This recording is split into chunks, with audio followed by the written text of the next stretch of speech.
హల్లెలూయా. అదే యెషయా గ్రంథం చూడండి 53వ అధ్యాయము 4వ వచనం చదువుకుందాం.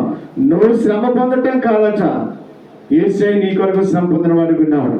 యెషయా గ్రంథము 53వ అధ్యాయము 4వ వచనం చదువుకుంటే కదా, నిశ్చయముగా అతడు మన రోగము భరించెను. మనకి ఏ రోగం వచ్చింది? రోగం అంటే ఏంటి? పాపం. నువ్వు చేసుకున్న పాపమే నీకు రోగం. ఆ రోగం నేను వెంటాడుతూ ఉన్నది. ఆ రోగమే నీళ్ళు ఉంటే కృషించిపోతావు. ఆ రోగమే నీళ్ళు ఉంటే క్షీణించిపోతావు. ఆ స్థితిలో యేసు ఉండబోగా ఏం చేశాడు? నీలోనున్న పాపాన్ని వేరు చేసి ఆయనలో ఉన్న పునరుద్ధాన శక్తితో నీకు నింపబడును గాక. తెల్లవారుజామున ప్రభునందు ప్రేమైన సంగమ జాగ్రత్తగా వినంచడం మార్చ.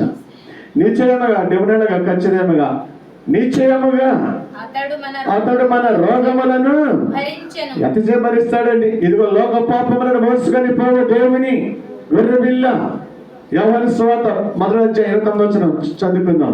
ఇదిగో లోక పాపములను మోసుకొని పోవు దేవుని గొర్రె పిల్ల, ఈ ఉదయ కాలంలో ఏ భారము ఉన్నా ఆయన మోసేవాడుకున్నాడు. ప్రైజ్ ది లార్డ్, హల్లెలూయా.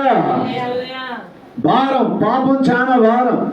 దేని మీద పడిపోతే ఆ పాపం అనేది నీ ఆత్మ దీపం మీద పడిపోతుంది. శరీరం చేసే యొక్క పాపం అంట నీలో ఉన్న ఆత్మను ఆర్పేస్తాకి ప్రయత్నం చేస్తుంటాడు అప్పుడు. ఎప్పుడైతే ఆత్మ ఆరిపోతున్నదో నీ ఆత్మీయ స్థితిలో ఏమైపోతుందంటే ఆధ్యాత్మిక మరణానికి చేరుగా వచ్చి విన్నాం. దాన్ని తలంచిన ప్రభుట నిశ్చయముగా ఖచ్చితంగా ఏ దేవుడు లేడు, యేసు తప్ప మరొకరు ఎవరు కూడా లేరు. చూడండి, నువ్వు చేసిన పాపము, నేను చేసిన పాపము, మీరు చేసిన అపవిత్రమైన, నేను జీవించిన అపవిత్రమైనవన్నీ కూడా ఆయన ఒక్కడంటే మాట. ఆయన ఒక్కడే మోయగలిగిన వాడికి ఉన్నాడు.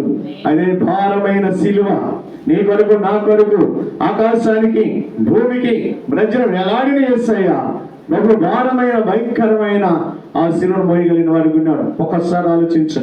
నీకు శ్రమ కలిగినప్పుడంట ఆయన వైపు చూడాలి. ప్రైజ్ ది లార్డ్, హల్లెలూయా. నీకు ఎలాంటి సమస్య వచ్చినా ఆయన శిలువ వైపు చూసి మనం ధ్యానం చేసుకోవాలి. ప్రభువా, నా కొరకు ప్రభువా ఘోరమైన పాపము భారాన్ని మోసావు, నాకు వచ్చిన ప్రభావ బాధన ప్రభావ తొలగించవా అని ప్రభు దగ్గర దీన ప్రార్థన చేస్తే ప్రభు నీ ప్రార్థన గాక. చదువుకుందాం. వ్యసనములను, మనిషికి ఒక వ్యసనం ఉంటది.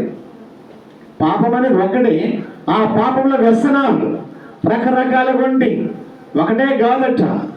ఆ పాపంలో ఉన్న వ్యసనాలు బట్టి మనం ఏమైపోతున్నాం? నీ వ్యసనాలను బట్టి పాపం అయిపోతున్నాం. ఎలాంటి వ్యసనాలు కలిగి ఉన్నా కానీ ప్రభు అంటున్న మాట